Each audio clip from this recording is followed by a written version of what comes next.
أشهد أن لا إله إلا الله وحده لا شريك له وأشهد أن محمدا عبده ورسوله أما بعد فأعوذ بالله من الشيطان الرجيم بسم الله الرحمن الرحيم الحمد لله رب العالمين الرحمن الرحيم مالك يوم الدين إياك نعبد وإياك نستعين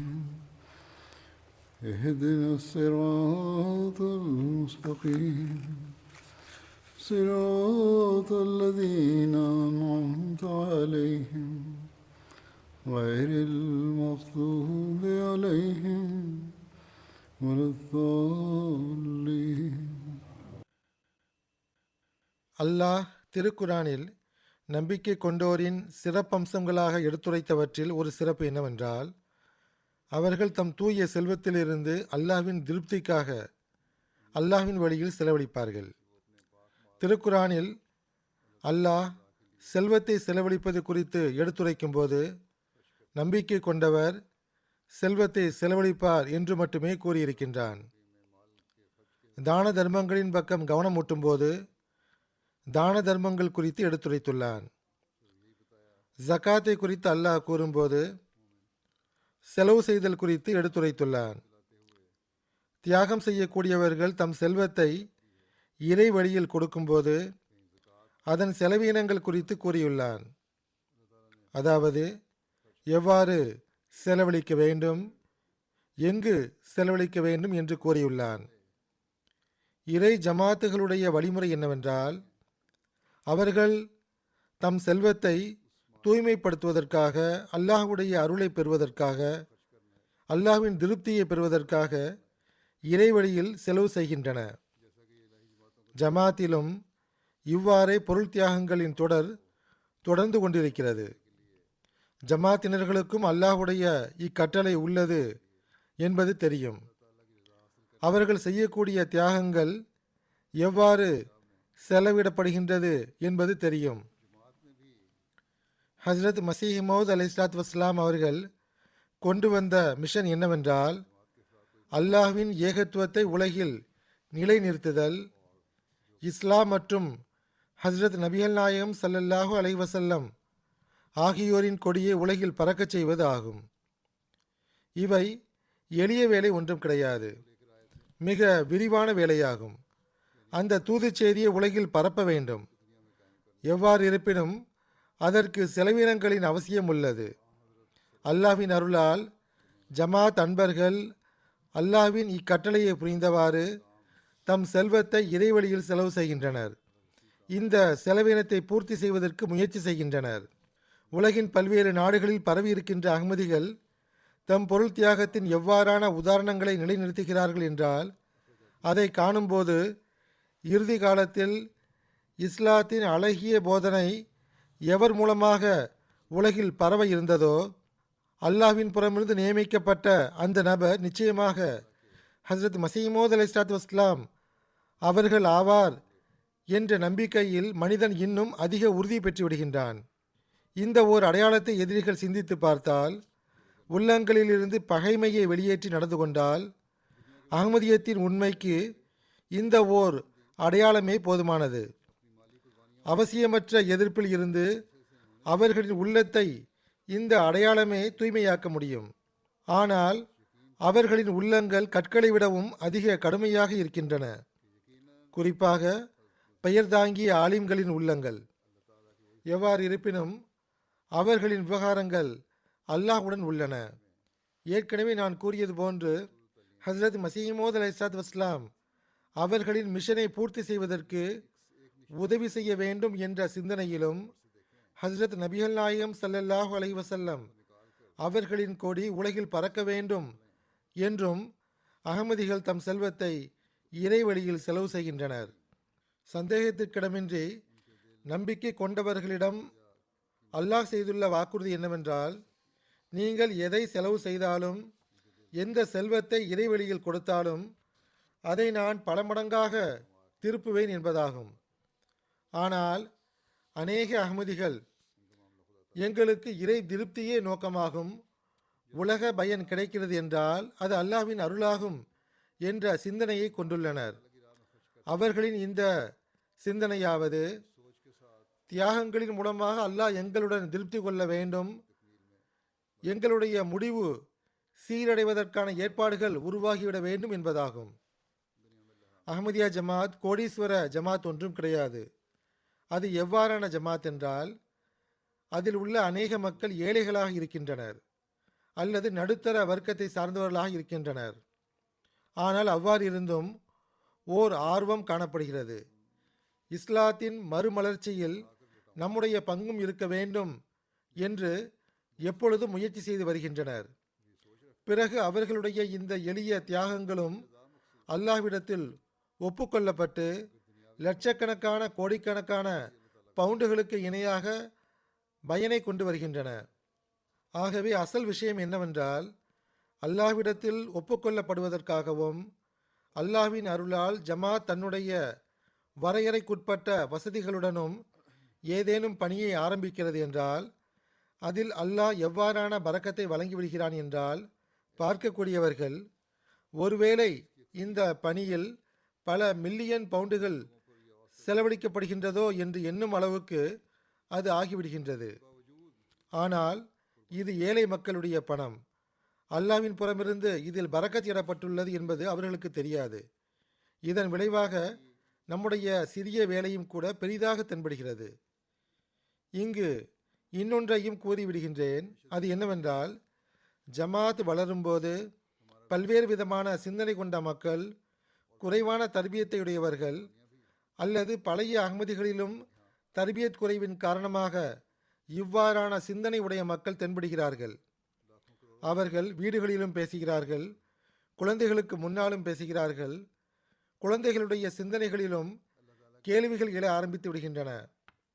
அவர்கள் நாம் ஏன் எதற்காக சந்தா கொடுக்க வேண்டும் என்று கேள்வி கேட்கிறார்கள். இது பொறுப்பாளர்களின் பணியாகும். முதலில் அவர்கள் தமது நடவடிக்கைகள் மற்றும் செயல்களின் மூலமாக மக்களுடைய சந்தேகங்களை நீக்க வேண்டும். மக்கள் கொடுக்கின்ற சந்தாக்கள் குறிப்பிட்ட ரீதியில் செலவழிக்கப்படுகிறது, இந்த நோக்கத்திற்காகவே செலவழிக்கப்படுகிறது என்ற நம்பிக்கை நிலைநாட்டப்பட வேண்டும். இரண்டாவது விஷயம் என்னவென்றால், பொருள் தியாகத்தின் முக்கியத்துவத்தை அவர்களுக்கு அன்புடன் புரிய வையுங்கள். இறைவனின் பார்வையில் இதற்கு எத்துணை முக்கியத்துவம் உள்ளது என்றும், இந்த பொருள் தியாகத்திற்கு பதிலாக அல்லாஹ்வின் திருப்தி அவர்களுக்கு கிடைக்கும் என்றும் புரிய வையுங்கள். இந்த தியாகங்கள் எங்கு செலவழிக்கப்படுகிறது என்பதையும் புரிய வையுங்கள். இஸ்லாத்தை பரப்புவதற்காக செலவழிக்கப்படுகிறது. நம்முடைய டிவி சேனல் இருக்கின்றது, அதற்கு எண்ணற்ற முறையில் செலவழிக்கப்படுகிறது.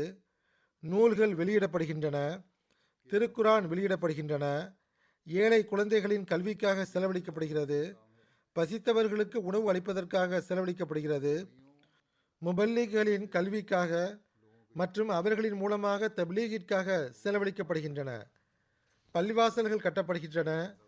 மேலும் இதே போன்று இதனுடன் தொடர்புடைய பல விஷயங்களுக்காக ஜமாத் செலவழிக்கிறது. மக்களிடத்தில் மிக அதிகமாக கேள்விகள் எழ ஆரம்பித்து விட்டன என்பதற்காக நான் இவ்விஷயங்களை கூறவில்லை. நான் எதற்காக கூறுகிறேன் என்றால், ஜமாத் பரவும் போது எண்ணிக்கை அதிகரிப்பதன் காரணமாக தீமையை பரப்பக்கூடியவர்களும் ஷைத்தானிய எண்ணங்களை உருவாக்கக்கூடியவர்களும் வந்துவிடுகிறார்கள். அவர்கள் குழப்பத்தை ஏற்படுத்த முயற்சி செய்கின்றனர். மேலும் குறைவான தர்பியத் கொண்ட மக்களுடைய சிந்தனைகளில் சந்தேகத்தை உருவாக்க முயற்சி செய்கின்றனர்.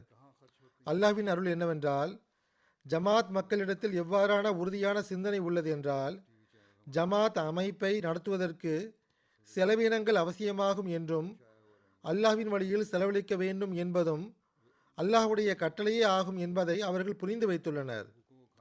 ஆகவே ஜமாத்தில் இவ்வாறான எண்ணற்ற உதாரணங்கள் காண கிடைக்கின்றன. மக்களிடத்தில் ஒன்றும் இல்லாத போதிலும் அல்லாஹ்வுடைய விருப்பத்திற்காக செலவழிக்கின்றனர். ஏதேனும் வழிவகையின் மூலமாக ஏற்பாடு செய்து அதை இறைவழியில் செலவழிக்கின்றனர். பிறகு அல்லாஹும் இவ்வாறான தியாகங்களை வீணாக்குவதில்லை.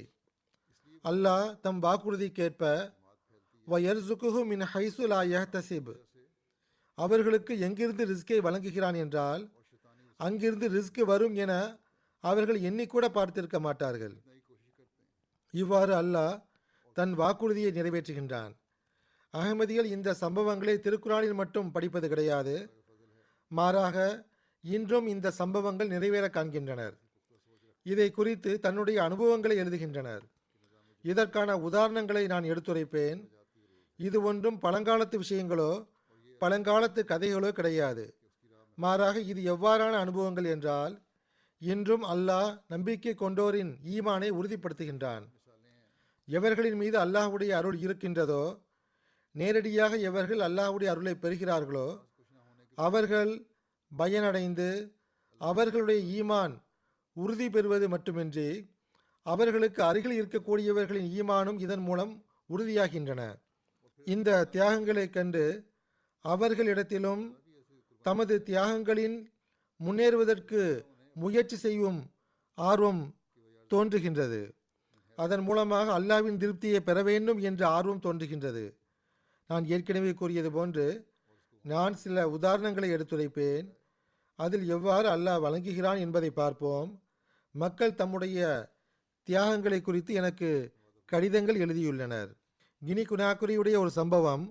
மொபைலிக் இன்சார்ஜ் எழுதுகிறார்கள், தெஹ்ரீக் ஜதீத் சந்தா குறித்து நான் கூறிய குத்துபாக்களில் ஈமானுக்கு வலுவூட்டும் சில சம்பவங்கள் ஜமாத்தில் படித்து காட்டப்பட்டது. அவர்களிடத்தில் இந்த முன் உதாரணங்களை நீங்களும் நிலைநாட்ட வேண்டும் என்று கூறியபோது மைமூனா சாஹிபா என்ற ஒரு பெண்மணியுடைய ஃபோன் வந்தது. அவர்கள் கூறினார்கள், வீட்டு செலவுக்கு பணம் இருக்கவில்லை. அவருடைய கணவர் வேலை விஷயமாக நகரத்தை விட்டு வெளியே சென்றிருந்தார். ஜுமா தொழுகைக்கு பிறகு அவருடைய தந்தை அவருக்கு 1,00,000 பிராங்க் தொகையை அன்பளிப்பாக கொடுத்தார். அந்த பெண்மணி கூறுகிறார், சந்தா கொடுக்கவா அல்லது வீட்டு செலவுக்காக அந்த தொகையை பயன்படுத்தவா என்ற பரிதவிப்பில் நான் இருந்தேன். பிறகு துவா செய்து பாதி தொகையான 50,000 பிராங்கை தெஹ்ரீக் ஜதீத் சந்தாவுக்கு செலுத்திவிட்டேன். அந்த பெண்மணி கூறுகிறார், இந்த விஷயம் நடந்து 24 மணி நேரம் கூட கழிந்திருக்காது. எனக்கு 3,00,000 பிராங்கு தொகையை அற்புதமான விதத்தில் அல்லாஹ் வழங்கிவிட்டான். அந்த இடத்தில் இருந்து பணம் கிடைக்கும் என்ற சிந்தனை கூட எனக்கு இருக்கவில்லை. அதை கண்டு சரியான முடிவெடுக்க நட்பேறு வழங்கிய அல்லாஹுக்கே நான் நன்றி செலுத்தினேன். அந்த பெண்மணி கூறுகிறார், அதன் காரணமாக எனது ஈமானும் அதிகரித்தது. கனடாவுடைய ஒரு மஜ்லிஸின் சதர் சாஹிபா கூறுகிறார்கள், தெஹ்ரீக் ஜதீத் செக்ரட்டரி தெஹ்ரீக் ஜதீத் சந்தா பட்ஜெட்டை முழுமை செய்யுமாறு கவனமூட்டிய போது சந்தா செலுத்தாத பெண் உறுப்பினர்களுடைய பாக்கி தொகை வினவப்பட்டது. அங்குள்ள நிலையை பொறுத்தவரை அது ஒரு சிறு தொகையாக இருந்தது, $325. அவர் கூறுகிறார், என் சார்பாகவே இதை செலுத்திவிடலாம் என நான் எண்ணினேன். ஆனால் நான் எனது பேங்க் அக்கௌண்டை பார்த்தபோது அங்கு எந்த தொகையும் இருக்கவில்லை. மாறாக மைனஸில் அக்கௌண்ட் இருந்தது. $3 அதிகப்படியாக செலவாகி இருந்தது. அவர் கூறுகிறார், அடுத்த நாள் நான் எனது அக்கௌண்டை செக் செய்தபோது எனது வியப்பிற்கு அளவிருக்கவில்லை. எனது அக்கௌண்டில் $3,000 விட அதிகமான தொகை வரவு வைக்கப்பட்டிருந்தது. அவர் கூறுகிறார், நீண்ட காலமாக இந்த தொகை பெண்டிங்கில் இருந்தது. அது கிடைப்பதற்கான எந்த சாத்தியக்கூறும் இருக்கவில்லை. ஆனால் பாக்கியை செலுத்தலாம் என்ற எனது எண்ணத்தை அல்லாஹ் கண்டபோது அல்லாஹ்வின் அருளால் அதற்கான ஏற்பாட்டை அவன் உருவாக்கிவிட்டான். மிக நீண்ட காலமாக பெண்டிங்கில் இருந்த அந்த தொகை உடனடியாக கிடைத்துவிட்டது. பிறகு சவுத் ஆப்பிரிக்காவுடைய ஒரு நண்பர் ஷாஹின் சாஹிப் கூறுகிறார், நான் தெஹ்ரீக் ஜதீத் சந்தாவை செலுத்தினேன். எனது பேங்க் அக்கௌண்டில் இருந்த தொகையில் பாதி தொகையை இதற்காக கொடுத்து விட்டேன். அவர் கூறுகிறார், அது பெரிய தொகை ஒன்றும் கிடையாதுதான். ஆனால் அவருடைய பார்வையில் தெஹ்ரீக் ஜதீத் சந்தா செலுத்துவதற்கு இது கடைசி மாதமாக இருந்தது. இப்போது சந்தா கொடுக்காவிட்டால் பிறகு வாய்ப்பு கிடைக்குமோ கிடைக்காதோ என்று தெரியாது. ஆகவே அவர் கூறுகிறார், நான் சந்தாவை செலுத்திவிட்டேன். அந்த நாளில் அவருடைய தந்தை அவரை சந்திக்க வர இருந்தார். அவருடைய தந்தை அவரை சந்திக்க வந்தார். அவர் இவருக்கு ஒரு சிறு தொகையை டிரான்ஸ்ஃபர் செய்திருந்தார். அது அவருக்கு கிடைத்துவிடும், தேவைகளை நிறைவேற்றிக் கொள்ளலாம் என்று கூறினார். ஷாஹின் சாஹிப் கூறுகிறார், அவருடைய தந்தையிடம் இருந்து கிடைத்த அந்த தொகை தெஹ்ரீக் ஜதீத் சந்தாவுக்காக கொடுக்கப்பட்ட தொகையை விட 20 மடங்கு அதிகமாக இருந்தது. ஆகவே அவர் தந்தையிடம் இருந்து கிடைத்த தொகைக்கும் சந்தா கொடுத்தார். எனது வருமானம் அதிகரித்துள்ளது. எனக்கு ஓர் இடத்தில் இருந்து பணம் கிடைத்துள்ளது. அல்லாஹ் அதற்கான ஏற்பாட்டை செய்துள்ளான். அங்கிருந்து பணம் கிடைக்கும் என நான் எதிர்பார்க்கவில்லை. அவர் அந்த சந்தாவை கொடுத்த பிறகு அதே நாளில் மாலையில் அவர் பணிபுரிந்த இடத்தில் முதலாளியுடைய ஃபோன் வந்தது. நாங்கள் துபாயில் உங்களுக்கு வேலை வைத்திருக்கிறோம், நீங்கள் விருப்பம் கொண்டால் நீங்கள் பணியாற்றலாம் என்று அவர் கூறினார். எவ்வாறு இருப்பினும் இவர் அந்த வேலைக்கு சம்மதித்தார். இவ்வாறு வெளிநாட்டில் மிக நல்ல வேலைக்கான ஏற்பாடும் நடந்துவிட்டது. ஷாஹின் சாஹிப் கூறுகிறார், இந்த இரு சம்பவங்களும் ஏதேச்சியாக நடந்தது கிடையாது. ஆஸ்திரேலியாவிலிருந்து முரபி சாஹிப் எழுதுகிறார்கள், ஜமாத்தினுடைய ஒரு உறுப்பினர் கூறினார், அவர் சந்தா கொடுப்பதற்கு வாக்குறுதி அளித்திருந்தார். அவருடைய பொருளாதார நிலை நன்றாக இருக்கவில்லை. வாக்குறுதிக்கு ஏற்ப சந்தா செலுத்திய போது, அல்லாஹுடைய வாக்குறுதி உள்ளது, இறைவன் எனக்கு 100 மடங்கு அதிகமாக தருவான் என்ற நம்பிக்கை இருந்தது. இவ்வாறும் கூட சிலர் சிந்திக்கின்றனர். அவர் ஒரு பிளாட் வாங்கி வைத்திருந்தார். அதனுடைய வேல்யூ அதிகரிப்பதற்கான எந்த நம்பிக்கையும் இல்லாமல் இருந்தது. அவர் கூறுகிறார், ஆனால் சந்தா செலுத்திய பிறகு அற்புதமான முறையில் அந்த பிளாட்டினுடைய லாபம் 100 மடங்கு அதிகரித்தது. அவர் கூறுகிறார், இந்த பொருள் தியாகத்தை ஏற்றுக்கொண்டு அல்லாஹ் இந்த அருளை செய்திருக்கிறான் என்று எனக்கு உறுதியான நம்பிக்கை ஏற்பட்டுவிட்டது. கசாக்ஸ்தானுடைய முபல்லிக் எழுதுகிறார், அங்கு உள்ளூரில் அலி பேக் என்ற ஒரு களப்பற்ற அகமதி இருந்தார். அவர் 10,000 டேங்கே, அதாவது அவர்களின் உள்ளூர் கரன்சி, தெஹ்ரீக் ஜதீத் சந்தா போன்றவற்றிற்கு செலுத்தினார். அவர் கூறுகிறார், அதன் பிறகு நான் வேலைக்கு சென்று விட்டேன். சில நாட்களுக்கு பிறகு கம்பெனியுடைய உயர் அதிகாரி என்னை அழைத்தார். நம்முடைய கம்பெனிக்கு இம்முறை பெரும் லாபம் கிடைத்துள்ளது. ஆகவே நாங்கள் முழு கம்பெனியில் இருந்தும் நன்கு வேலை செய்த 3 நபர்களுக்கு 1 லட்சம் போனஸாக கொடுக்கலாம் என்று தீர்மானித்துள்ளோம் என்றார். அவர் கூறுகிறார், சந்தா கொடுத்ததன் காரணமாக அல்லாஹ் 10 மடங்காக எனக்கு வழங்கிவிட்டான். அந்த தொகை கிடைக்கும் என்ற எந்த எதிர்பார்ப்பும் எனக்கு இருக்கவில்லை. பிறகு பர்மிங்காம் யூகேவில் இருந்தும் ஒரு நண்பர் கூறுகிறார், நான் எனது குடும்பத்துடன் 2016 பைய செய்திருந்தேன்.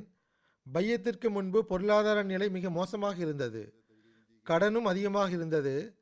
ஜமாத்தில் வந்த பிறகு எனது தகுதிக்கு ஏற்ப சந்தாக்கள் கொடுக்க ஆரம்பித்த போது சில தடவை தகுதியை விட அதிகமாகவும் சில திட்டங்களில் பங்கெடுக்க ஆரம்பித்தேன். அவர் கூறுகிறார், பைய செய்த ஆரம்ப நாட்களில் நடைபெற்ற ஒரு சம்பவம், எனது மனைவி ஒரு ஸ்கூல் நிகழ்ச்சியில் தப்லீக் ஸ்டால் வைக்க சென்றிருந்தால் குழந்தைகளை கவனித்துக் கொள்வதற்காக நான் எனது வேலையில் லீவு எடுத்திருந்தேன். அந்த லீவின் காரணமாக 100 பவுண்டு நஷ்டம் ஏற்பட இருந்தது. அந்த நேரத்தில் பொருளாதார நிலை அந்த அளவு நன்றாக இருக்கவில்லை. எங்களை பொறுத்தவரை அது மிக பெரும் தொகையாக இருந்தது. எவ்வாறு இருப்பினும் அவர் கூறுகிறார், விடுமுறை எடுக்க வேண்டும், தியாகம் செய்ய வேண்டும். ஆகவே நான் விடுமுறை எடுத்துள்ளேன் என்று நான் நினைத்திருந்தேன். ஆனால் அல்லாஹ் இன்னொன்றை நினைத்து வைத்திருந்தான். அவர் கூறுகிறார், எனது மனைவி தனது வேலையை நிறைவேற்றிவிட்டு வீட்டை வந்தடைந்தால் என்னுடைய பாசுடைய ஃபோன் வந்தது. முடியும் என்றால் வேலை செய்யக்கூடிய இடத்திற்கு 1 மணி நேரத்தில் வந்தடையுமாறு கூறினார். எமர்ஜென்சி வேலை வந்திருந்தது. அவர் கூறுகிறார், நான் உடனடியாக புறப்பட்டேன். அந்த நாளில் 1 மணி நேரம் மட்டும்தான் வேலை செய்திருந்தேன். ஆனால் முழு நாளுக்குமான வருமானம் எனக்கு கிடைத்து விட்டது. வீட்டிற்கு வந்து நான் எனது மனைவியிடம் கூறினேன். அவ்விருவரும் புதிய அகமதிகளாக இருந்தனர். அல்லாஹ்விடமிருந்து கிடைக்கப்பெற்ற வெகுமதியின் காரணமாக பல நாட்கள் வரை நாங்கள் மகிழ்ச்சி அடைந்திருந்தோம். அல்லாஹ்வுக்கு நன்றி செலுத்தி வந்தோம். வக்கீலுல் மால் தெஹ்ரீக் ஜதீத் காதியான் கூறுகிறார்கள், இந்தியாவில் உள்ள கேரளா மாநிலத்தின் கருளாய் ஜமாத்தைச் சேர்ந்த வசதி வாய்ந்த ஒரு நண்பர் உள்ளார். அவர் நல்ல பிஸ்னஸ்மேன் ஆவார். தெஹ்ரீக் ஜதீத் சந்தா செலுத்துவதில் அசாதாரணமான உத்வேகமும் கொண்டிருந்தார். ஒவ்வொரு வருடமும் மிக பெரும் தொகையை செலுத்தி வந்தார். அவர் கூறுகிறார், இவ்வருடம் கொரோனா சூழ்நிலையின் காரணமாக மிக பெரும் தொகையை கொடுக்கும் அளவுக்கு பொருளாதார நிலை இருக்கவில்லை. எப்பொழுதும் சந்தா செலுத்துவதற்கான நட்பெயரை அல்லாஹ் வழங்கி வருவான். இப்போது வெளிப்படையில் எந்த சாத்தியக்கூறும் தென்படவில்லை. எவ்வாறு இருப்பினும் கண்டிப்பாக அல்லாஹ் ஏற்பாடை செய்து விடுவான், நான் கொடுத்து விடுவேன் என்ற நம்பிக்கை இருந்தது. நிதியாண்டு முடிவடைவதற்கு 2 நாட்களுக்கு முன்பு 10 லட்சம் ரூபாய் எனும் பெரும் தொகையை அவர் தஹ்ரீக் ஜதீத் சந்தாவாக கொடுத்தார். அவர் கூறுகிறார், ஜும்மா நாளில் முரபி சாஹிப் குத்பாவின் போது தஹ்ரீக் ஜதீத் சந்தா செலுத்துவதன் பக்கம் மீண்டும் கவனம் ஓட்டினார். என்னுடைய குத்பாவில் இருந்து சில பழைய சம்பவங்களை வாசித்து காட்டினார். அதனால் மிகவும் தாக்கத்திற்கு ஆளானேன். 10 லட்சத்திற்கு பகரமாக ஏறக்குறைய 18 லட்சம் ரூபாய் கொடுத்துள்ளார். அரசாங்க ப்ராஜெக்ட் ஒன்று உள்ளது, அது கிடைத்துவிடும் என்ற எதிர்பார்ப்பு அவருக்கு உள்ளது. அது எனக்கு கிடைத்துவிட்டால் தெஹ்ரீக் ஜதீதில் இன்னும் ஒரு பெரும் தொகையை செலுத்துவேன் என்று அவர் கூறியுள்ளார். ஆகவே எவ்வாறு இருப்பினும் அகமதிகளில் வசதி படைத்தோரிடத்திலும் அல்லாஹ்வின் அருளால் ஆர்வம் கொண்டுள்ள ஒரு சாரார் இருக்கின்றனர். வருமானம் வரும்போது அவர்கள் அதை மறைப்பது கிடையாது, மாறாக அல்லாஹ்வின் வழியில் செலவழிப்பதற்கு முயற்சி செய்கின்றனர். புர்கினோ ஃபாசோவுடைய முபல்லிக் ஹபீப் சாஹிப் எழுதுகிறார்கள், சூரே சயீது சாஹிப் என்ற நமது ஒரு உறுப்பினர் உள்ளார். 1700 பிராங்கு CFA அவருக்கு பாக்கி இருந்தது. நிதியாண்டு முடிவடைவதற்கு வெறும் 1 வாரம் மட்டுமே பாக்கி இருந்தது. எவ்வாறு இருப்பினும் அவர் முயற்சி செய்து 2000 CFA செலுத்திவிட்டார். அதாவது பாக்கியை விட கொஞ்சம் அதிகமாக கொடுத்து விட்டார். அவர் கூறுகிறார், நான் சந்தாவை செலுத்தி 1 மணி நேரம் கூட கழிந்திருக்காது. தெரிந்த ஒரு நபர் 10,000 பிராங்க் எனக்கு அனுப்பி வைத்தார். பிறகு 1 மணி நேரத்திற்கு பிறகு இன்னும் 10,000 பிராங்க் அனுப்பி வைத்தார். அத்துடன் அந்த நபர் ஃபோன் செய்து மொத்தம் 20,000 CFA அன்பளிப்பாக நான் உங்களுக்கு அனுப்பியுள்ளேன் என்று கூறினார். சயீது சாஹிப் கூறுகிறார், அந்த நபர் இன்று வரை எனக்கு எந்த பணமும் அனுப்பியது கிடையாது. இது முதல் முறையாக நடந்துள்ளது. நான் 2000 பிராங்கு பாக்கியை செலுத்திய போது அல்லாஹ் அதை பெருகச் செய்து 20,000 பிராங்காக 2 மணி நேரத்திற்குள் தந்துவிட்டான். இவ்வாறு மக்களுடைய ஈமானும் அதிகரிக்கின்றது. சேராலியோனில் லுங்கி எனும் ஒரு ஊர் உள்ளது. அதனுடைய மொல்லிம் அப்துல்லா சாஹிப் எழுதுகிறார், பைசே காயின் சாஹிப் என்ற ஒரு பெரியவர் உள்ளார். அவருக்கு கடந்த வருட தெஹ்ரீக் ஜதீத் சந்தா வாக்குறுதி 25,000 லியோனாக இருந்தது.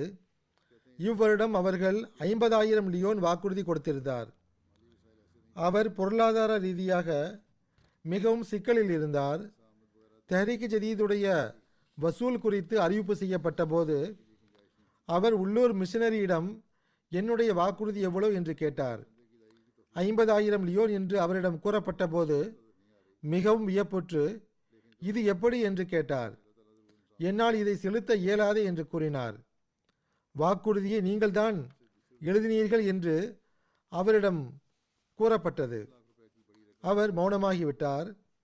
அடுத்த வாரம் அன்சார் கூட்டம் நடந்தது. அவர் அதற்கு வந்து கூறினார், என்னிடம் 60,000 லியோன் இருந்தது. நான் 20,000 லியோனை வீட்டில் விட்டு வந்துள்ளேன். 40,000 லியோனை தெஹ்ரீக் ஜதீத் சந்தா செலுத்துவதற்காக கொண்டு வந்துள்ளேன். நான் திரும்பிச் செல்வதற்கு கூட என்னிடம் பணம் இல்லை என்று கூறினார். நான் அவரிடம், நீங்கள் தியாகம் செய்துள்ளீர்கள், அல்லாஹ் உங்களுக்கு ஏதேனும் ஏற்பாட்டை செய்து விடுவான் என்று கூறினேன். அவர் நடந்தே வீட்டுக்கு சென்று கொண்டிருந்தார்.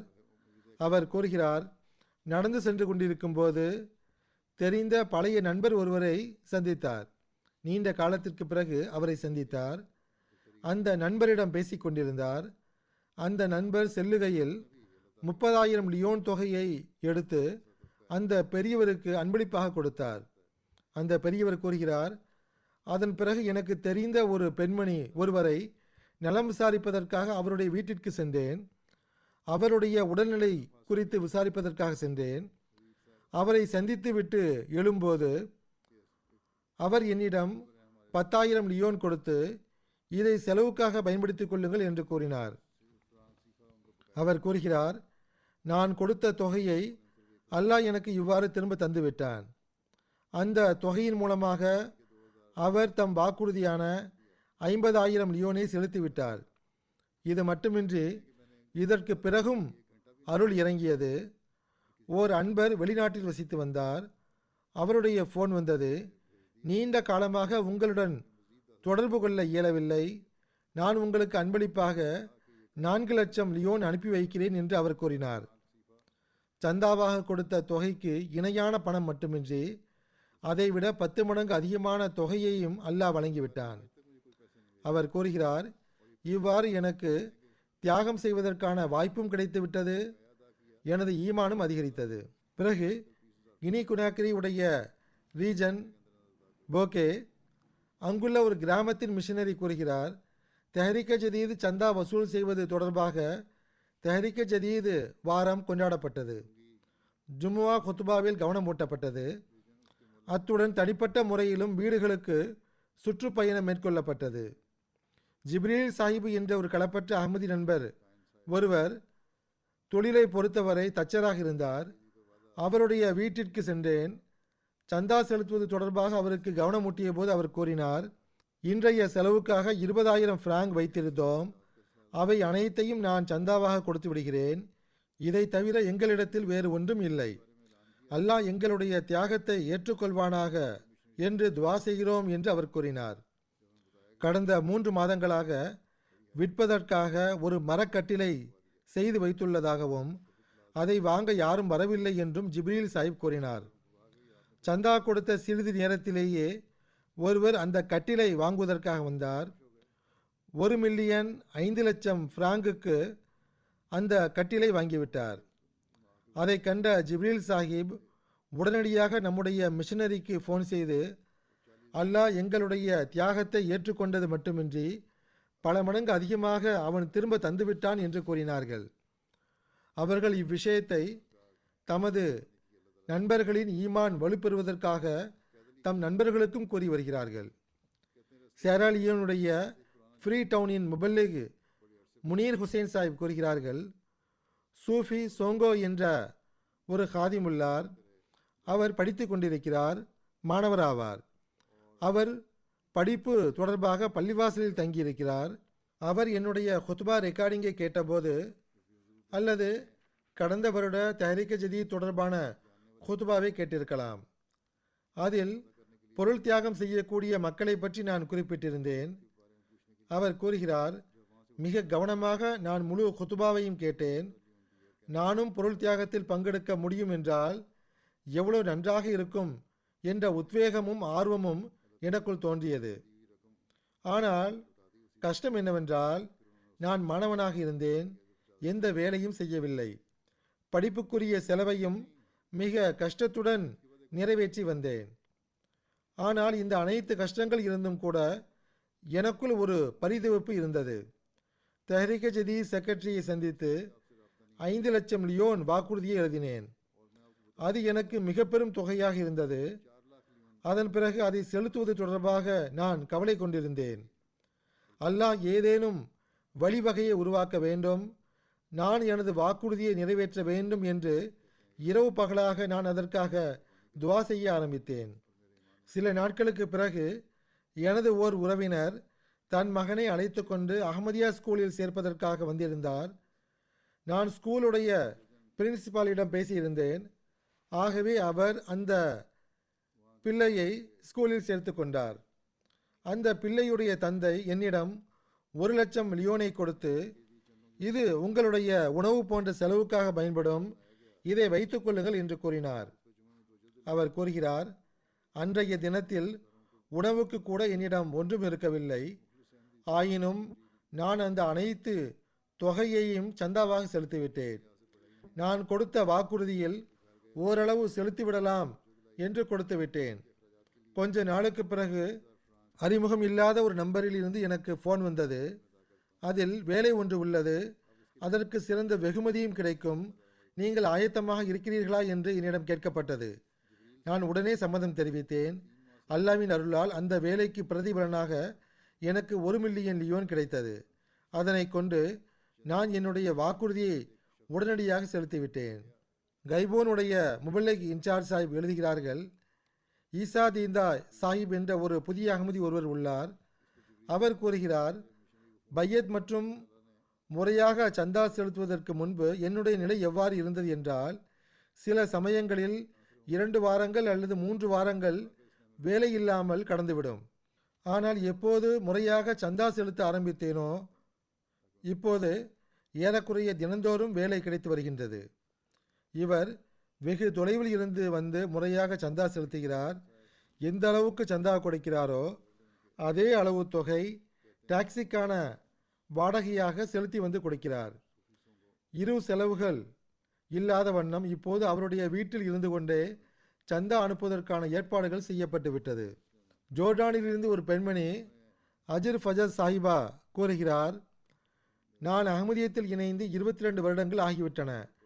நான் அகமதியாக ஆனதிலிருந்து நான் கண்டு வருவது என்னவென்றால், எப்போதெல்லாம் சந்தா கொடுப்பதற்கு எண்ணம் கொள்கிறேனோ அப்போதெல்லாம் அல்லாஹ் மறைவிலிருந்து உதவி செய்து பணத்திற்கான ஏற்பாடை செய்து விடுகின்றான்.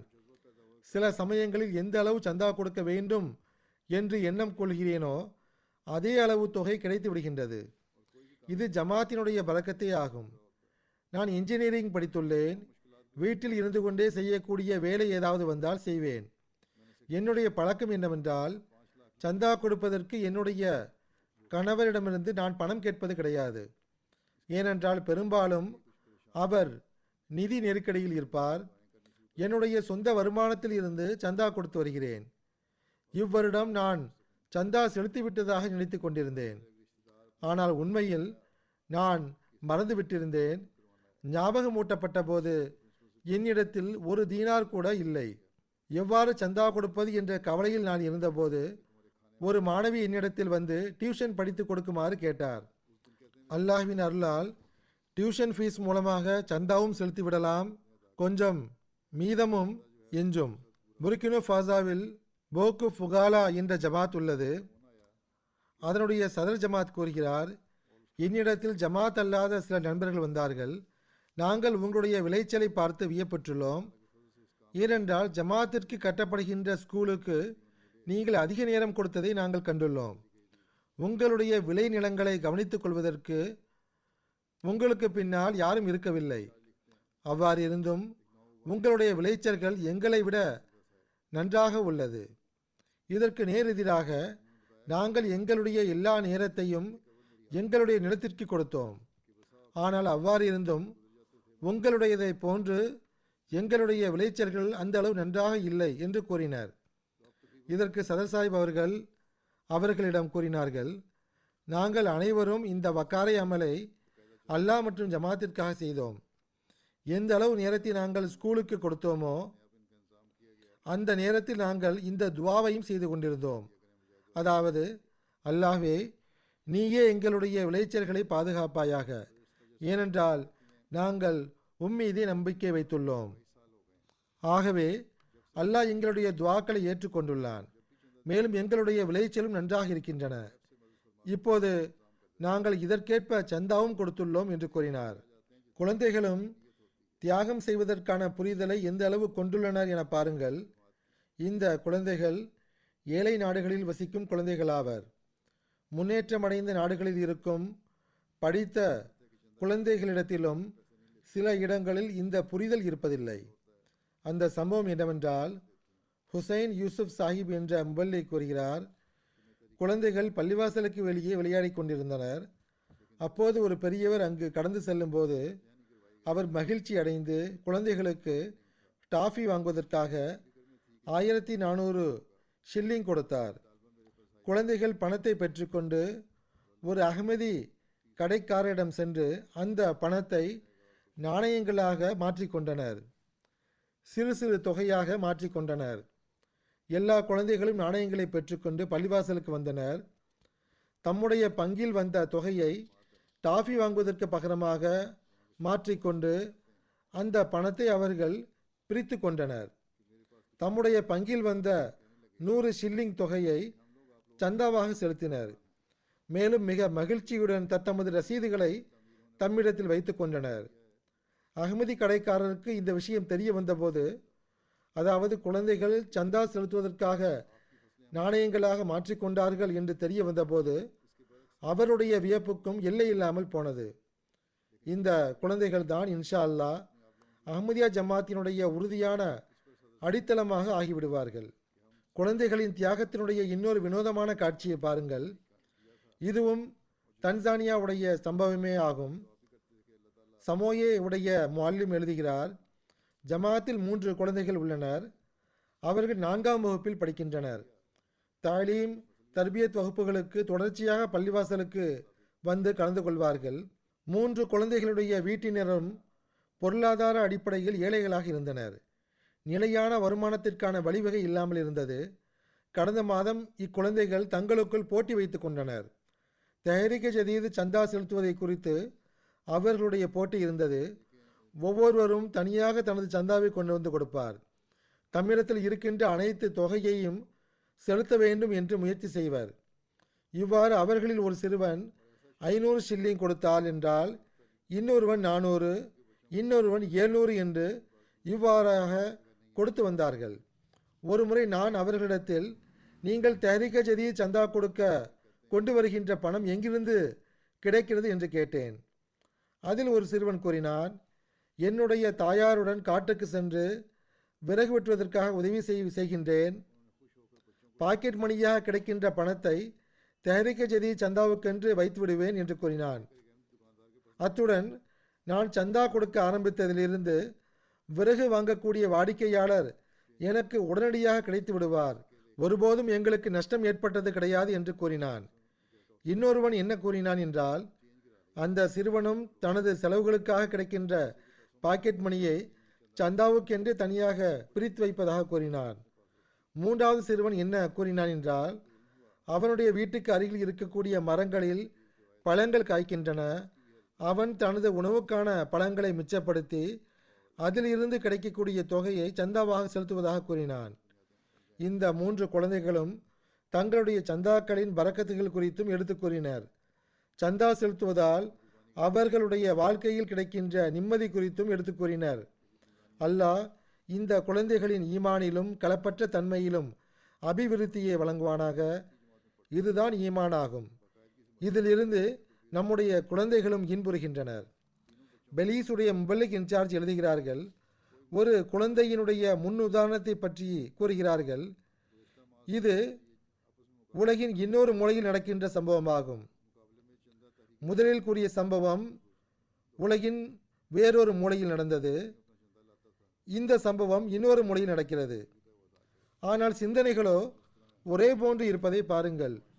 பெலீஸில் 14 வயதுடைய சிறுவன் பள்ளிவாசல் கட்டப்படும் போது தம்முடைய அனைத்து சேமிப்பையும் பள்ளிவாசலுக்கு கொடுத்து விட்டான். அந்த சிறுவன் தெஹ்ரீக் ஜதீத் திட்டத்திலும் தியாகத்தின் ஓர் உயரிய முன்னுதாரணத்தை நிலைநாட்டினான். அந்த சிறுவன் மிகவும் ஏழை குடும்பத்தை சார்ந்தவன். அவனுடைய தந்தை கஷ்டப்பட்டு வீட்டினுடைய தேவைகளை பூர்த்தி செய்கிறார்.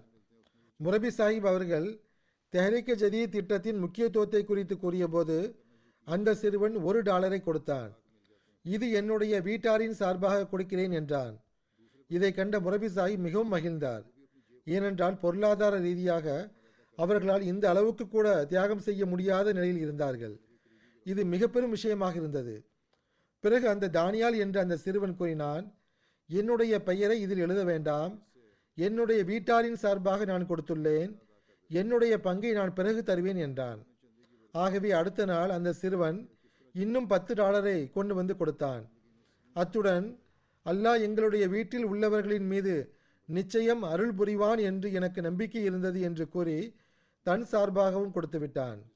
புதிதாக இணையக்கூடியவர்களின் உள்ளத்தில் தியாகத்தின் உத்வேகத்தை அல்லாஹ் எவ்வாறு உருவாக்குகிறான் என்றும் அவர்களுக்கு எவ்வாறு வழங்குகிறான் என்றும் பாருங்கள். இதை குறித்து மொரோக்காவை சார்ந்த ஒரு நண்பர் நூருதீன் சாஹிப் கூறுகிறார்கள், 2017ஆம் ஆண்டில் பைய செய்த பிறகு பொருள் தியாகத்தில் பங்கெடுக்க ஆரம்பித்தேன். அப்போது என்னுடைய வருமானம் மிகவும் குறைவாகத்தான் இருந்தது. ஒரு நாள் ஜமாத் வெப்சைட்டில் அவர் என்னுடைய குத்துபாவை கேட்டார். அவர் கூறுகிறார், ஹஸ்ரத் மசீமோத் அலைஹிஸ்ஸலாத்து வஸ்ஸலாம் அவர்களின் சஹாபா மற்றும் இதர அகமதிகளுடைய பொருள் தியாகம் பற்றி கூறப்பட்டு வந்தது. அதன் காரணமாக என்னுடைய உள்ளத்தில் ஒரு உத்வேகம் பிறந்தது. சில நாட்களுக்கு பிறகு மொரோக்கோ ஜமாத்தினுடைய சதர் சாஹிப்பிடம் நான் வசியத் அமைப்பில் இணைய விரும்புகிறேன் என்று கூறினேன். அவர் சில நிபந்தனைகள் குறித்தும் கடமைகள் குறித்தும் எடுத்து கூறினார். அதன் காரணமாக என்னுடைய உத்வேகம் இன்னும் அதிகரித்தது. நான் வசிய செய்துவிட்டேன். பிறகு சில மாதங்களுக்கு பிறகு என்னுடைய நிலை மேம்பட்டு விட்டது. ஒரு கம்பெனியில் எனக்கு நல்ல வருமானம் உள்ள வேலை கிடைத்தது. இப்பொழுது நான் அதே கம்பெனியில் இன்னொரு நகரத்தில் மேனேஜராக பணியாற்றி வருகிறேன். 3 வருடத்தில் எனது வருமானம் 3 மடங்கு அதிகரித்துள்ளது. கம்பெனியின் நம்பிக்கை என் மீது எந்த அளவு அதிகரித்துள்ளது என்றால், மொரோக்கோவுடைய தலைநகரத்தில் இருந்து இன்னொரு நகருக்கு நான் மாறி செல்லும்போது மேனேஜர் என்னிடம், உங்களைப் போன்ற வேலை செய்யக்கூடிய வேறு ஏதேனும் அகமதி இருந்தால், அவர் வேலை தேடிக்கொண்டிருந்தால் என்னிடம் கூறுங்கள் என்றார். அவர் கூறுகிறார், இதை கேட்டு நான் மிகவும் உணர்ச்சி வசப்பட்டேன். எனது கண்களில் இருந்து கண்ணீர் வழிய ஆரம்பித்து விட்டது. நான் எனது நகரத்தினுடைய ஒரு அகமதி நண்பரிடம் பேசினேன். இப்பொழுது அவருக்கு அந்த வேலை கிடைத்து விட்டது. அவரையும் இப்போது மேனேஜராக ஆக்கிவிட்டார்கள். அவர் கூறுகிறார், சந்தா கொடுத்ததன் காரணமாக என்னுடைய ஃபேமிலியுடைய அழுத்தம் என் மீது இருந்தது. சில உறவினர்கள் சார்பாகவும் ஏளனத்திற்கு ஆளானேன். ஆனால் அல்லாஹுக்கு நன்றி, சந்தா கொடுத்ததன் காரணமாக நான் ஒருபோதும் பொருளாதார கஷ்டத்தை சந்திக்கும் நிலை வரவில்லை. ஆஸ்திரேலியாவின் முரபி சாஹிப் பர்திலிருந்து எழுதுகிறார்கள், ஒரு காதிம் இவ்வருடம் தஹ்ரீக் ஜதீத் சந்தாவை செலுத்தவில்லை.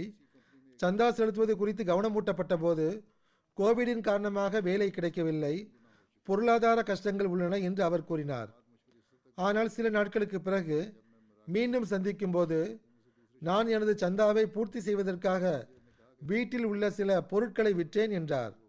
அவர் கூறுகிறார், நான் இவ்வாறு செய்து சில நாட்கள் தான் கழிந்திருக்கும். வேலையை பொறுத்தவரை எனக்கு 4 புதிய கான்ட்ராக்ட் கிடைத்தது. அத்துடன் ஒரு புதிய வேலையும் கிடைத்துவிட்டது. இந்த அனைத்து செலவுகளும் பெய்டு ஜாப் ஆகும். அதனுடைய வருமானமும் முன்பை விட அதிகமாகும். நான் எனது வீட்டினுடைய பொருட்களை விற்று சந்தா கொடுத்தேன். அல்லாஹ் உடனடியாக அதை திருப்பி கொடுத்து விட்டான். இது அல்லாஹ்வுடைய அருளாகும். நான் இதை எனது கண்களால் கண்டுள்ளேன். ஆஸ்திரேலியா சவுத்துடைய இன்னொரு நகரத்தின் தஹ்ரீக் ஜதீத் செக்ரட்டரி கூறுகிறார், ஒரு தூய நண்பருக்கு தஹ்ரீக் ஜதீத் சந்தா பாக்கி இருந்தது. அவருக்கு கவனமூட்டப்பட்டது. அவர் கூறினார், நான் எனது வீட்டை விற்க இருக்கின்றேன், விற்ற உடனேயே சந்தா செலுத்தி விடுவேன் என்று கூறினார். 2 நாட்களுக்கு பிறகு அவருடைய ஃபோன் வந்தது. அல்லாவின் அருளால் எதிர்பாராத லாபத்தில் வீடு விலை போய் உள்ளது என்று அவர் கூறினார். சந்தா செலுத்துவதற்கான வாக்குறுதி கொடுத்ததன் காரணமாகவே இது நடந்ததாக அவர் நம்பிக்கை கொள்கிறார். ஆகவே தமது வாக்குறுதியை விட 6 மடங்கு அதிகமாக சந்தா செலுத்தியுள்ளார். அல்லாஹ் உலக ரீதியாக லாபங்களை வழங்கும் போதும் அதனால் ஒரு அகமதிக்கு தோன்றக்கூடிய கவனம் என்னவென்றால், என்னுடைய எந்த ஒரு திறமையின் காரணமாக இது நிகழவில்லை, மாறாக தியாகத்தின் விளைவே ஆகும் என்று கருதுகிறார்.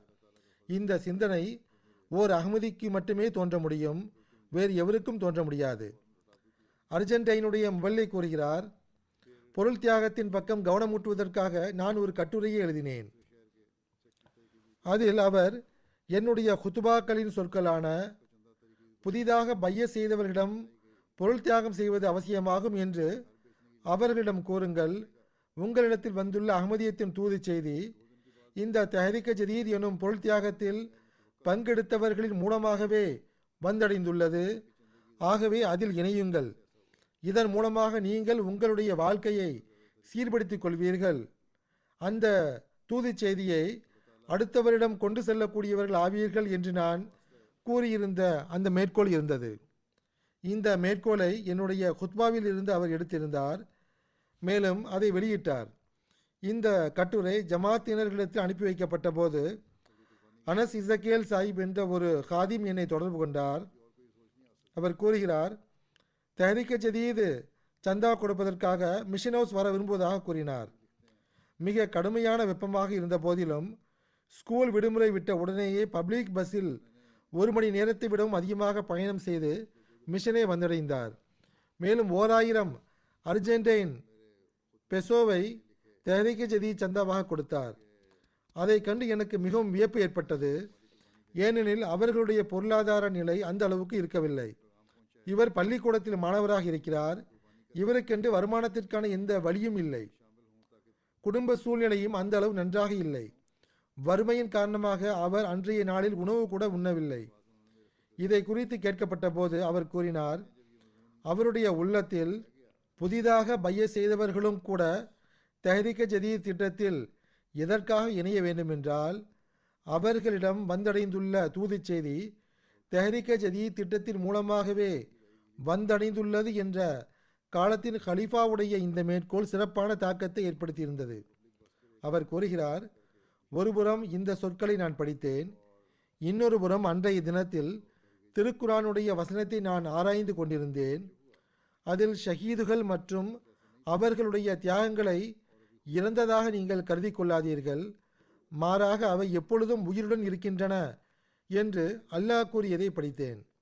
அவர் கூறுகிறார், நானும் எவ்வாறான தியாகம் செய்ய வேண்டுமென்றால் அதனுடைய பயன்களும் விளைவுகளும் என்னுடைய மரணத்திற்கு பிறகும் உயிருடன் இருக்க வேண்டும் என்று என்னுடைய உள்ளத்திலும் இந்த விருப்பம் தோன்றியது. என்னுடைய குடும்பத்தில் உள்ள அனைவரும் அஹ்மதி அல்லாதவர்கள் ஆவர். என்னுடைய பிறந்த நாளின் போது ஒரு சிறு தொகையை அவர்கள் எனக்கு அன்பளிப்பாக கொடுத்திருந்தார்கள். அந்த தொகையில் இப்பொழுது என்னிடம் மீதம் இருக்கின்ற அனைத்தையும் நான் தெஹ்ரீக் ஜதீத் திட்டத்திற்காக கொடுத்து விட்டேன். எவ்வாறு எனக்கு அஹ்மதியத்தின் தூது செய்தி கிடைத்ததோ அவ்வாறு இதன் மூலமாக மற்றவர்களுக்கும் தூது செய்தி சென்றடைய வேண்டும் என்று அவர் கூறினார். இதுவே மக்கள் அஹ்மதியத்தை ஒப்புக்கொண்ட பிறகு ஏற்படுகின்ற புரட்சிகரமான நிலையாகும். புதிய அஹ்மதியாக இருந்தாலும் பழைய அஹ்மதியாக இருந்தாலும் அஹ்மதியா ஜமாத் சந்தா தொகையை எவ்வாறு செலவழிக்கிறது, எங்கெல்லாம் செலவழிக்கிறது என்று அறியும் போது அதற்கு ஒரு சிறப்பான தாக்கம் ஏற்படுகிறது. எந்த ஜமாத்தில் இதன் பக்கம் கவனம் குறைவாக உள்ளதோ அவர்கள் இதன் பக்கம் கவனம் செலுத்த வேண்டும். இதனுடைய நோக்கங்களை எடுத்துக் கூறுங்கள், முக்கியத்துவத்தை எடுத்துக் கூறுங்கள். அதன் காரணமாக சந்தாக்களும் அதிகரிக்கும். எவ்வாறு இருப்பினும் லைபீரியாவுடைய ஒரு சம்பவம், முர்தசா சாஹிப் என்ற ஒரு லோக்கல் மௌலிம் ஒரு ஜமாத்தில் பணியாற்றுகிறார். அங்கு பெரும்பாலும் புதிதாக பைய செய்தவர்களே இருக்கின்றனர். அவர்கள் கிறிஸ்தவத்தில் இருந்து இஸ்லாத்திற்கு வந்துள்ளனர்.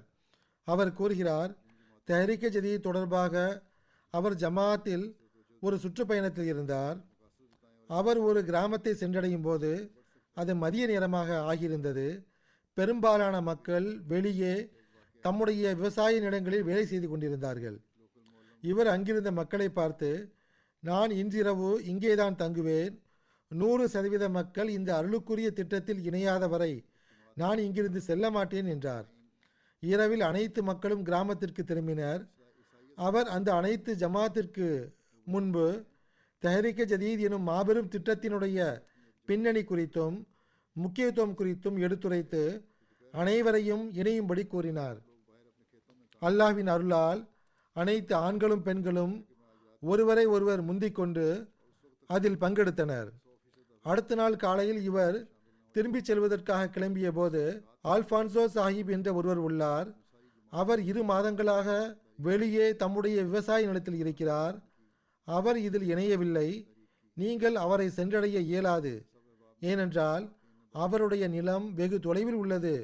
இன்னொரு புறம் மழையின் காரணமாக பாதைகளும் அடைபட்டு விட்டன என்று ஒருவர் இவரிடம் கூறினார். அதை கேட்ட மொல்லிம் சாஹிப், உங்களுடைய ஜமாத்தில் 100% மக்கள் இந்த அருளுக்குரிய திட்டத்தில் இணையும் பொருட்டு நான் அந்த நபரிடத்திலும் செல்வேன் என்று கூறினார். ஜமாத்தினர்கள் அவரை தடுப்பதற்கு முயற்சி செய்தனர். ஆனால் அவர் உறுதியாக இருந்தார். சில நண்பர்களும் அவருடன் சேர்ந்து கொண்டனர். 2.5 மணி நேர நடைபயணத்திற்கு பிறகு அவர்கள் அல்பான்சோ சாஹிப்பை சென்றடைந்தார்கள். அவருக்கு வியப்பும் மகிழ்ச்சியும் ஏற்பட்டது. உடனடியாக தன்னுடைய தெஹ்ரீக் ஜதீத் சந்தாவை செலுத்திவிட்டார். அல்பான்சோ சாஹிப்பின் மனைவி மக்களும் அவருடனே தங்கியிருந்தனர். அவருடைய மனைவி அஹ்மதியாக இருக்கவில்லை. இந்த அனைத்து காட்சிகளையும் பார்த்து அவருடைய மனைவி கூறினார், நான் அகமதிகளுடைய மார்க்க தொண்டின் ஆர்வத்தினால் பெரும் தாக்கத்திற்கு ஆளாகியிருக்கின்றேன். ஆகவே இன்றிலிருந்து நானும் இந்த ஜமாத்தில் இணைகிறேன். என்னுடைய குழந்தைகளும் இந்த ஜமாத்தில் ஒரு அங்கமாக இருப்பார்கள் என்று கூறினார். இவ்வாறு இதனுடைய அருளின் காரணமாக ஒரு குடும்பம் அகமதியத்தில் இணையக்கூடிய நட்பெயரை பெற்றது. பைய செய்த பிறகு பொருள் தியாகம் செய்வது எவ்வளவு முக்கியத்துவம் வாய்ந்தது என்ற புரிதல் மக்களிடையே எந்த அளவுக்கு உருவாகிறது என்பதை பற்றிய ஒரு சம்பவம். மாலியுடைய முபல்லிக் எழுதுகிறார், ஒரு ரீஜனில் சையது சாஹிப் என்ற ஒருவர் உள்ளார். அவர் ஒரு நாள் அஹமதியா மிஷன் ஹவுஸ் கீதாவுக்கு வருகை தந்தார். தெஹரிக்க ஜதீத் சந்தாவுடைய நிதியாண்டு முடிவடைய இருந்தது. இறைவன் எனக்கு நல்வாய்ப்பு வழங்கினால் தெஹரிக்க ஜதீதில் நான் கொடுத்த வாக்குறுதியை பூர்த்தி செய்ய இயலும் என்று பல நாட்களாக நான் கவலையில் இருந்தேன். அல்லாஹ் எனக்கு அதற்கான நல்வாய்ப்பை வழங்கியுள்ளான். ஆகவே நான் வந்துள்ளேன் என்று கூறியவாறு தன்னுடைய சந்தாவை எடுத்துக் கொடுத்தார். அவர் ஒரு கால் ஊனமுற்றவராக இருந்தார். நீங்கள் ஏன் கஷ்டப்பட்டு வர வேண்டும், கூறியிருந்தால் நாங்களே உங்களிடத்தில் வந்து இருப்போமே என்று அவரிடம் கூறப்பட்ட போது மிக உத்வேகத்துடன் நான் இமாம் மஹதி அவர்களை ஏற்றுக்கொண்டுள்ளேன். வெளிப்படையான உடல் பலவீனம் இருந்த போதிலும் உடல் ஆரோக்கியம் உள்ள மக்களை விடவும் என்னை நான் சிறந்தவனாக கருதுகிறேன். இறைவனுடைய அருளால் மார்க்க வேதனையும் வைத்துள்ளேன். ஆகவே இவ்வாறான நிலையில் இறைவனுடைய மார்க்கத்தின் சிறப்புக்காக இங்கு வரை நடந்து வருவது என்னை பொறுத்தவரை இறைவனிடத்தில் ஏற்றுக்கொள்ளப்படும் ஒரு விஷயமாகும். அது என்னுடைய பாவ மன்னிப்பிற்கான காரணமாகவும் இருக்கும் என்று கூறினார். பெனினிலிருந்து முபல்லிக் எழுதுகிறார், ஒரு லோக்கல் முஅல்லிம் முத்தோவாமா இவ்வாறு கூறினார். அவர் தன்னுடைய ஜோனுடைய ஒரு புதிய ஜமாத்தில் சுற்றுப்பயணம் செய்து கொண்டிருந்தார். அங்குள்ள ஜமாத்தின் தலைவர் இஸ்மாயில் சாஹிப் கூறினார், நாங்கள் ஆரம்பத்தில் இருந்தே முஸ்லிம்களாக இருக்கின்றோம். எப்பொழுதும் ஒவ்வொரு வருடமும் சிறிதளவாவது பொருள் தியாகமோ அல்லது அல்லாவின் பெயரால் இறைவழியில் எங்களுடைய இமாமுக்கு ஏதாவது கொடுத்து வந்தோம். நாங்கள் அகமதியான பிறகு இது முதல் வருடமாகும். முதன்முறையாக நாங்கள் அகமதியா ஜமாத்தில் பொருள் தியாகம் செய்கின்றோம். இதற்கு முன்பு அந்த இமாமுக்கு நாங்கள் கொடுத்து வந்தோம். அவற்றை அவரே செலவழித்து வந்தார். ஆனால் நாங்கள் அகமதியா ஜமாத்தினுடைய முபல்லிகிடம் பொருள் தியாகமாக கொடுக்கப்படக்கூடிய தொகை எவ்வாறு செலவிடப்படுகிறது என்று வினவிய போது அவர் மாபெரும் செலவினங்களை பற்றி எங்களுக்கு எடுத்து கூறினார். அதை பற்றி நாங்கள் அறியாதவர்களாக இருந்தோம். சிறிதளவு கொடுக்கப்பட்ட இந்த தொகையையும் ஜமாத் வீணாக்குவதில்லை. மாறாக முழு உலகிலும் செய்யப்படக்கூடிய சிறிய பெரிய எல்லாவித நட்பணிகளுக்காக இஸ்லாத்தை பரப்புவதற்காக இந்த அற்பமான தொகையும் செலவழிக்கப்படுகிறது. ஒருவர் சில பிராங்குகள் சந்தா கொடுத்திருந்தாலும் அவர் அதற்கான சிறந்த பிரதிபலனை அடைகிறார். ஆகவே தியாகத்தின் இந்த தத்துவத்தை புரிந்தவாறு நாங்கள் தஹரிக்க ஜதீத் சந்தா கொடுக்கிறோம். இவ்வருடம் எங்களுடைய வீட்டில் பொருளாதார கஷ்டமும் வரவில்லை. எங்களுக்கும் எங்களுடைய குழந்தைகளுடைய உடல்நிலைக்காகவும் நாள்தோறும் நாங்கள் செலவழிக்கின்ற செலவும் இவ்வருடம் ஏற்படவில்லை. தொழுகைகளில் எங்களுடைய வருகை முன்பை விட சிறந்ததாக ஆகிவிட்டது. அல்லாஹ் எங்களை பாதுகாத்தான் என்பதை எங்களால் உணர முடிகிறது. அல்லாஹ்வுடைய அருளால் இவ்வருடம் பொருள் தியாகத்திற்கு பிறகு எங்களுடைய தியாகம் வீணாகவில்லை என்ற மன நிம்மதியும் அமைதியும் எங்களுக்கு கிடைத்துள்ளது. இப்பொழுது ஆப்பிரிக்காவில் வசிக்கக்கூடியவர்களும் தொலை தூரத்தில் வசிக்கக்கூடிய படிப்பறிவில்லாத மக்களும் சிந்தனை திறன் இல்லாதவர்கள் என மக்கள் கூறி வருகிறார்கள். ஆனால் இவர்கள் எந்த அளவு உறுதியான உயர்வான சிந்தனையை கொண்டுள்ளார்கள் என பாருங்கள். பெரும் படித்த எழுத தெரிந்த மக்களுக்கும் கூட இவ்வாறான சிந்தனைகள் தோன்றாது. பொருள் தியாகத்தின் முக்கியத்துவம் அவர்கள் மீது எந்த அளவு தெளிவாக்கப்பட்டுள்ளது என எவ்வாறு முழு சம்பவத்தையும் அவர் கூறியிருக்கிறார் என பாருங்கள். பைய செய்த பிறகு மக்களிடத்தில் உருவாகக்கூடிய புரட்சி இதுவே ஆகும். இப்போது நான் தெஹரிக் ஜதீதுடைய புதிய ஆண்டினுடைய அறிவிப்பையும் செய்வேன். அத்துடன் சில விவரங்களையும் எடுத்துரைப்பேன். அல்லாஹ்வுடைய அருளால் அக்டோபர் 31ஆம் தேதியோடு 87வது ஆண்டு முடிவடைந்து விட்டது. 88ஆம் ஆண்டு துவங்கிவிட்டது. அல்லாஹ்வின் அருளால் தெஹரிக் ஜதீதுடைய பொருளாதார அமைப்பில் 15 3 மில்லியன் பவுண்டு பொருள் தியாகம் செய்வதற்கான நல்வாய்ப்பு ஜமாத்திற்கு கிடைத்துள்ளது. இது கடந்த ஆண்டை விட 8,42,000 பவுண்டு அதிகமாகும். உலகம் முழுவதும் உள்ள ஜமாத்தில் ஜெர்மனி முதல் இடத்தில் உள்ளது. பாகிஸ்தானுடைய பொருளாதார நிலை மோசமாக உள்ளது. அவர்கள் தியாகத்தில் எப்போதுமே முன்னேறக்கூடியவர்கள்தான். அவர்களுக்காக துவா செய்யுங்கள்.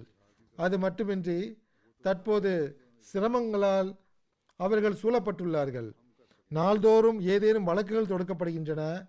யாரேனும் ஒருவருக்கு எதிராக வழக்குகள் சுமத்தப்படுகின்றன.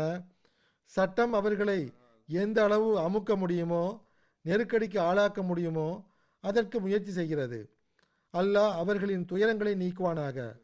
அவர்களும் சுதந்திரமான முறையில் தம் அனைத்து நடவடிக்கைகளையும் மேற்கொள்ளும் நல்வாய்ப்பை பெறுவார்களாக. இஜ்திமாக்களும் நடைபெற வேண்டும், மாநாடுகளும் நடைபெற வேண்டும். வெளிப்படையான முறையில் தம்முடைய தியாகங்களையும் அவர்கள் வெளிப்படுத்த வேண்டும். அவர்கள் தம் தியாகங்களை வெளிப்படுத்த மாட்டார்கள்தான், ஆனால் நாம் அவர்களுடைய தியாகங்களை வெளிப்படுத்த முடியும். நிர்பந்தத்தின் காரணமாக அவர்களுடைய தியாகங்களை பற்றிய குறிப்பையும் கூற இயலாமல் உள்ளது. ஜெர்மனியை பற்றி ஏற்கனவே நான் கூறிவிட்டேன். அவர்கள் முதலிடத்தில் இருக்கிறார்கள். இவர்களை தவிர தியாகம் செய்தவர்கள் அடுத்த இடத்தில் பிரிட்டன் உள்ளது. அமெரிக்கா 3ஆம் இடத்தில் உள்ளது. 4ஆம் இடத்தில் கனடா உள்ளது. 5ஆம் இடத்தில் மத்திய கிழக்கை சார்ந்த ஒரு ஜமாத் உள்ளது. 6ஆம் இடத்தில் இந்தியா உள்ளது. 7ஆம் இடத்தில் ஆஸ்திரேலியா உள்ளது. 8ஆம் இடத்தில் இந்தோனேஷியா உள்ளது. 9வது இடத்தில் கானா உள்ளது. 10ஆம் இடத்தில் மத்திய கிழக்கை சார்ந்த ஒரு ஜமாத் உள்ளது. ஆப்பிரிக்க நாடுகளில் வசூலின் அடிப்படையில் ஒட்டுமொத்த அளவில் முன்னணியில் இருக்கக்கூடிய ஜமாத்துகள் கானா, பிறகு நைஜீரியா, பிறகு புர்கினோ ஃபாசா, பிறகு தன்சானியா, செராலியோன். செராலியோன் குறித்து ஏற்கனவே நான் கூறியது போன்று இன்னும் மேம்படுத்த இயலும். எவ்வளவோ மேம்படுத்துவதற்கான இடம் உள்ளது. ஆனால் எந்த அளவு கவனம் கொடுக்க வேண்டுமோ அது கொடுக்கப்படவில்லை. மக்கள் தியாகம் செய்யக்கூடியவர்களாக இருக்கிறார்கள். சரியான முறையில் மக்களுக்கு கூறப்பட்டால் அவர்கள் செய்வார்கள். நான் ஏற்கனவே சம்பவங்களை கூறியுள்ளேன். பிறகு கேம்பியா உள்ளது, பிறகு பெனின் உள்ளது, பிறகு யுகாண்டா உள்ளது, பிறகு கென்யா உள்ளது, பிறகு லைபீரியா உள்ளது. இணையக்கூடியவர்களின் எண்ணிக்கை அதிகரிப்பது தொடர்பான அறிக்கை. நைஜீரியா முதலிடத்தில் உள்ளது, பிறகு கேம்பியா உள்ளது, பிறகு செனிகால், பிறகு கானா, பிறகு தன்சானியா, பிறகு Guinea Conakry, Malawi, Uganda, Guinea Bissau, Congo Kinshasa, Burkina Faso, Congo Brazzaville. புதிதாக இணைந்தவர்களில் ஆப்பிரிக்காவை தவிர பிற நாடுகளும் இருக்கின்றன. அவற்றிலும் எண்ணிக்கை அதிகரித்துள்ளது. பெரும் ஜமாத்துகளில் ஜெர்மனி முதலிடத்தில் உள்ளது, பிறகு பிரிட்டன் உள்ளது, பிறகு ஹாலந்து உள்ளது, பிறகு பங்களாதேஷ், பிறகு மொரிஷியஸ் உள்ளது. அல்லாஹ்வின் அருளால் முதல் அலுவலக பதிவேட்டில் உள்ள அனைவரது சந்தா கணக்குகளும் தொடர்கின்றன. ஜெர்மனியின் முதல் 10 ஜமாத்துகளின் பெயர்கள் ரோய்டுமார்க், நோயிஸ், மெஹதியாபாத், கோலோன், ரோட்கோ, நைடா, புளோரஸ்காயிம், கனேபர்க், பிரென்ஸ்ஹாயிம், அவுஸ்னாப்ரோக். உள்ளூர் அமாரத்துகளில் முதல் 10 இடங்கள் ஹம்பர்க், ஃப்ராங்க்ஃபர்ட், குரோஸ்கெராவ், டச்சன்பா, வேஸ்பாதன், மோர்ஃபெல்டன், ரெட்ஷெட், மன்ஹாயின், டாம்ஷெட், ரூசல்ஷாய்ம். பாகிஸ்தானில் தஹ்ரீக் ஜதீதுடைய தியாகத்தில் வசூலின் அடிப்படையில் லாகூர் முதலிடத்தில் உள்ளது, பிறகு ரபுவா, பிறகு கராச்சி. மாவட்டங்களில் இஸ்லாமாபாத், பிறகு குஜ்ரான்வாலா, சியால்கோட், உமர்கோட், முல்தான், டோபோ டாக்சிங், மீர்பூர் காஸ், அட்டக், மீர்பூர் ஆசாத் காஷ்மீர், டேரா காசி கான் ஆகியவை உள்ளன. வசூலின் அடிப்படையில் அதிக தியாகம் செய்த அமாரத்துகள் டிஃபென்ஸ் லாகூர், குல்ஷன் ஆபாத் கராச்சி, அசீதாபாத் கராச்சி, டவுன்ஷிப் லாகூர், மாடல் டவுன் லாகூர், முகல்பூரா லாகூர், டில்லி கேட் லாகூர், கிளிஃப்டன் கராச்சி, பஹாவுல் அங்கர், ஹாஃபிஸாபாத். பிரிட்டனுடைய முதல் 5 ரீஜன் பைத்துல் ஃபுத்து, 2ஆம் இடத்தில் மஸ்ஜித் ஃபசல், பிறகு இஸ்லாமாபாத், பிறகு மிட்லாண்ட்ஸ், பைத்துல் ஏசான். ஒட்டுமொத்த வசூலின் அடிப்படையில் பிரிட்டனுடைய முதல் 10 பெரிய ஜமாத்துகள் Farnham, Islamabad, South Cheam, Masjid Fazl, Worcester Park, Birmingham South, Walsall, Aldershot, Gillingham, Tilford. வசூலின் அடிப்படையில் அதிக தியாகம் செய்த அமெரிக்காவின் ஜமாத்துகள் Maryland, Los Angeles, Detroit, Silicon Valley, Chicago, Seattle, Central Virginia, Oshkosh, Atlanta, Georgia, South Virginia, Houston, York, Boston. வசூலின் அடிப்படையில் கனடாவின் உள்ளூர் அமாரத்துகள் வான் முதலிடத்தில் உள்ளது. பீஸ் வில்லேஜ், கேல்கரி ஆகிய இரண்டும் சரிசமமாக உள்ளன. பிறகு வேன்கோவர், டொராண்டோ வெஸ்ட், பிறகு டொராண்டோ. இந்தியாவின் முதல் 10 ஜமாத்துகள் காதியான் முதலிடத்தில் உள்ளது. பிறகு கோயம்புத்தூர், ஹைதராபாத், கருளாய், பத்தபெரியம், கல்கத்தா, பெங்களூர், கேரங், காலிக்கட், மேலப்பாளையம். தியாகத்தின் அடிப்படையில் முதல் 10 இடங்களில் உள்ள மாநிலங்கள் கேரளா முதலிடத்தில் உள்ளது. பிறகு தமிழ்நாடு, பிறகு ஜம்மு காஷ்மீர், பிறகு கர்நாடகா, தெலுங்கானா, ஒடிசா, பஞ்சாப், பெங்கால், டெல்லி, லட்சத்தீவுகள். ஆஸ்திரேலியாவின் முதல் 10 ஜமாத்துகள் Melbourne, Langwarrin, Castle Hill, Marsden Park, Melbourne பர்க், Adelaide South, Penrith, Perth, ACT Canberra, Parramatta, Adelaide West. இவை ஆஸ்திரேலியாவின் ஜமாத்துகள் ஆகும். தியாகம் செய்யக்கூடிய அனைவரின் செல்வத்திலும் உயிரிலும் அல்லாஹ் பரக்கத்தை வழங்குவானாக.